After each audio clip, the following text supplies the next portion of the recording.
Today we'll start light though with a Canadian classic, a story of stolen ingenuity, greed, and the eventual War of the Screws. I'm a huge history buff, and they say with all history, it repeats itself. So to truly know how to change the future, you have to know what went wrong in the past. This is where the story really begins.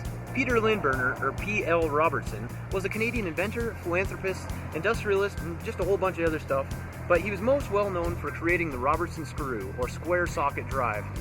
The square socket drive was originally invented by Alan Cummings of New York City in 1875. New York City? That's right. One of the most Canadian inventions of all time was actually invented decades earlier in the United States. And that's assuming if nobody in history has ever thought of that before. But you know what you do when you assume, right? You make a liar out of you. And me. Yeah, I already said you. And me. Alan Cummings never developed commercial success though, basically because the design was way too difficult to manufacture. Peter Robertson created a highly efficient technique for cold forming the screw's head. That was what set him apart from Alan Cummings. P.L. Robertson was able to do what Alan Cummings never could. Should have been more like Alan Goings. The secret though to Robertson's success was the exact shape of the recess. Basically it was a square with chamfered sides that had slightly tapered, and then it went into a pyramidal bottom. Pyramidal? Pyramidal. Is it pyramidal? Pyramidal. Pyramidal? Pyramidal. It went into a pyramidal bottom. The pyramid dip at the bottom of the square basically means that the screw fits snugly. This design allowed for more surface area, allowing the operator to work either one-handed or upside down. See, this thing basically holds any way. Upside down, one-handed, whoa, between the legs.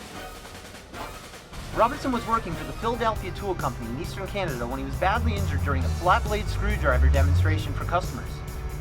Anyone who's ever used a flat blade screwdriver knows that slipping is a serious and dangerous hazard that occurs normally with that tool.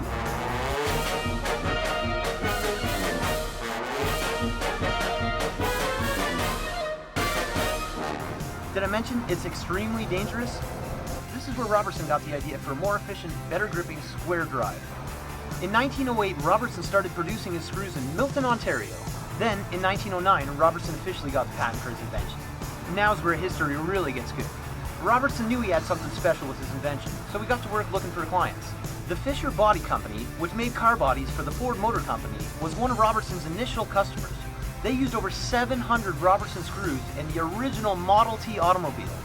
When Henry Ford himself heard about this, he actually approached Robertson with a crazy offer. Ford wanted the exclusive rights to the screw being manufactured and produced in the United States only.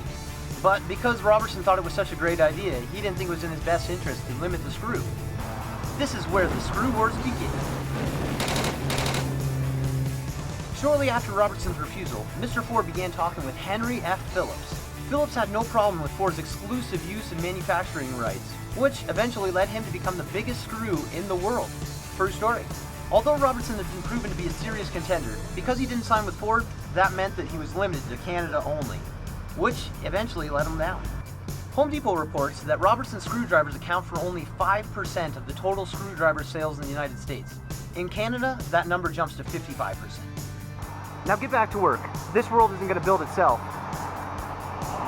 Well, I guess there are lots of natural forming formations out there, so it might.